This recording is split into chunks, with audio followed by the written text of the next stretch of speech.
Hello friends, welcome to the Lekha Pariksha. ये इस channel का पहला वीडियो है। आज बात करेंगे MECL mineral exploration and consultancy के द्वारा निकाले गए रिक्रूटमेंट नोटिफिकेशन के बारे में, जो 12 अगस्त 2023 को निकाला गया है। MECL ने एग्जीक्यूटिव और नॉन एग्जीक्यूटिव दोनों कैटेगरी में रिक्रूटमेंट जारी किया है, अलग अलग स्पेशलाइजेशन में। इस वीडियो में हम बात करेंगे नॉन एग्जीक्यूटिव फाइनेंस स्पेशलाइजेशन के बारे में। ओके, सो MECL ने दो पोस्ट के लिए रिक्रूटमेंट निकाला है, एक है अकाउंटेंट और एक है असिस्टेंट अकाउंट्स। अकाउंटेंट के बारे में पहले बात कर लेते हैं। अकाउंटेंट W7 कैटेगरी का है। अनरिजर्व्ड के अंदर इसमें कोई वैकेंसी नहीं है। 6 बैकलॉग वैकेंसी है, जिसमें 2 OBC non creamy layer, 3 SC, 1 ST, जिनमें से 2 रिजर्व्ड है PWD कैंडिडेट्स के लिए। ओके, और कुछ एक्स सर्विसमैन के लिए भी है। क्वालिफ़िकेशन की बात कर लेते हैं। Graduate, that is normal graduate और post graduate with intermediate pass of CA and ICWA, यानी कि CA इंटर, IPCC और CWA इंटर, ये लोग इसके लिए एलिजिबल हैं। साथ में मिनिमम पोस्ट क्वालिफ़िकेशन एक्सपीरियंस की बात कर लेते हैं, जो कि है 3 साल पोस्ट क्वालिफ़िकेशन एक्सपीरियंस है, जो आपका अकाउंट्स फील्ड में होना चाहिए। और ये 3 साल का एक्सपीरियंस आपका CA इंटर और IPCC और CWA इंटर के बाद का होना चाहिए। मैक्सिमम एज की बात कर लेते हैं 30 ईयर फॉर अनरिजर्व कैटेगरी। अब बात कर लेते हैं असिस्टेंट अकाउंट्स।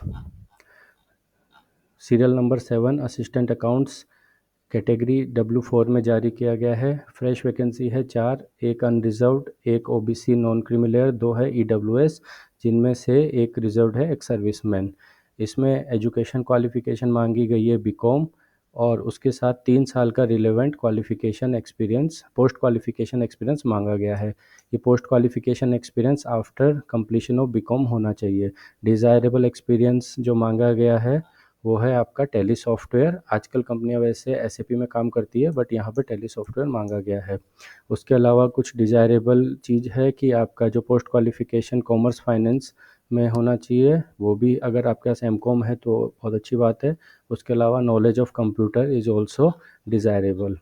अब आगे बात कर लेते हैं इससे संबंधित सिलेक्शन प्रोसीजर की। सिलेक्शन प्रोसीजर में लिखा गया है, the selection process will entail short listing of candidates based on academic credentials, relevant experience and suitable expertise, followed by, इसको ध्यान से देखने की जरूरत है, followed by written test, document verification and skill trade test. यानी कि जितनी भी एप्लीकेशन भरी जाएंगी उनमें से एकेडमिक क्वालिफ़िकेशंस और एक्सपीरियंस, इन सबको देखते हुए कोई शॉर्ट लिस्टिंग की जा सकती है। साथ में उन लोगों का रिटन टेस्ट किया जाएगा, और जो टेस्ट में क्वालिफाई करेंगे उनमें से कुछ लोगों का, जो टेस्ट में क्वालिफाई कर रहे हैं उन लोगों का ट्रेड टेस्ट भी किया जाएगा। सारे टेस्ट जो होंगे नागपुर, महाराष्ट्र में होंगे। ये रिजर्वेशन से संबंधित गाइडलाइन है, जो कि लगभग सेम रहती है। अब बात कर लेते हैं रेमुनरेशन की। दोनों पोस्ट में आपने देख लिया कि अकाउंटेंट में 22,900 रुपये स्टार्टिंग बेसिक है, और असिस्टेंट अकाउंट्स में 20,200 रुपये स्टार्टिंग बेसिक है। उस बेसिक के अलावा आपको मिलेगा IDA, industrial dearness allowance, HRA, house rent allowance, perks and allowances, जो लगभग 35% तक होते हैं सभी कंपनियों में, सभी PSUs में। PF हो गया, जो कि 12% तक होता है। ग्रुप परफॉर्मेंस रिलेटेड पे, जिसको PRP कहते हैं शॉर्ट में। Group medical insurance facilities. उसके अलावा कुछ कॉन्ट्रीब्यूटरी फैसिलिटीज़ है, personal accident claim and term insurance. Okay, उसके बाद में आपको कुछ लोन फैसिलिटीज़ भी कंपनी के रूल्स के अकॉर्डिंग दी जा सकती है। प्लेस ऑफ पोस्टिंग के बारे में बात कर लेते हैं। प्लेस ऑफ पोस्टिंग आपकी प्रोजेक्ट ऑफिस या कॉर्पोरेट ऑफिस, जो कि नागपुर में है, कहीं भी की जा सकती है पूरे इंडिया में। ओके, प्रोबेशन है 1 ईयर का। उसके अलावा मेडिकल फिटनेस आपको पहले देनी पड़ेगी ज्वाइनिंग से, और जो आपके CMO ऑफ गवर्नमेंट हॉस्पिटल द्वारा होनी चाहिए। इसके बारे में आगे बात कर लेते हैं। Post qualification experience. Okay, so experience जो है आपका कट ऑफ डेट दिया गया है, उस कट ऑफ डेट के बारे में अभी बात करेंगे। उससे पहले जान लेते हैं इसके बारे में फ़ीस जो है आपका unreserve category, OBC non creamy layer और EWS, इन 3 कैटेगरी में 100 रुपये फ़ीस रखी गई है, जो कि बहुत ही कम है और बहुत अच्छी बात है।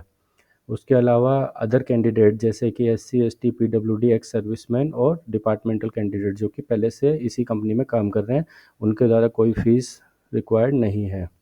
ये जो फ़ीस है इसके लिए आपको 3 कॉपी का चालान डाउनलोड करना है जो MECL की वेबसाइट पे दिया गया है, और तीनों चालान को फिलअप करके आपको बैंक में डिपॉजिट करना है। उसमें से 1 कॉपी बैंक रखेगा, 2 कॉपी आपके पास रखिएगी, और वो कॉपी जो है आपको अपने पास सिक्योर रखनी है। हो सकता है बैंक 2 कॉपी रख ले, आपको 1 कॉपी दे दे, वो आप देख लीजिएगा जैसा कि इसमें दिया गया है चालान के ऊपर नोटिस। बट आपको जो कॉपी आपने अपने पास रखी है वो कॉपी सिक्योर रखनी है, ये आगे आपको फ्यूचर में काम आएगी। कट ऑफ डेट जो कि बहुत इंपॉर्टेंट है, कट ऑफ डेट जितनी भी क्वालिफ़िकेशन, एक्सपीरियंस और एज, इन सब के लिए कट ऑफ डेट रखी गई है 21 जुलाई 2023। यानी कि आपका जो 3 साल का एक्सपीरियंस है वो 21 जुलाई 2023 के दिन आपके पास होना चाहिए।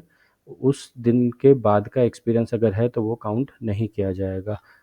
ओके, और इसके अलावा कुछ और चीज़ें हैं तो वो देख लेते हैं। NOC, अगर कोई कैंडिडेट इन वर्किंग है, जैसे कि central government, state government, PSU, autonomous body, national event etcetera, जो कि इसमें दिया गया है, अगर वो फिलअप करता है तो उस कैंडिडेट को NOC देनी होगी at the time of verification. कोई भी TA आपको नहीं दिया जाएगा किसी भी रिटर्न और ट्रेड टेस्ट के लिए। और उसके अलावा अगर हम बात करें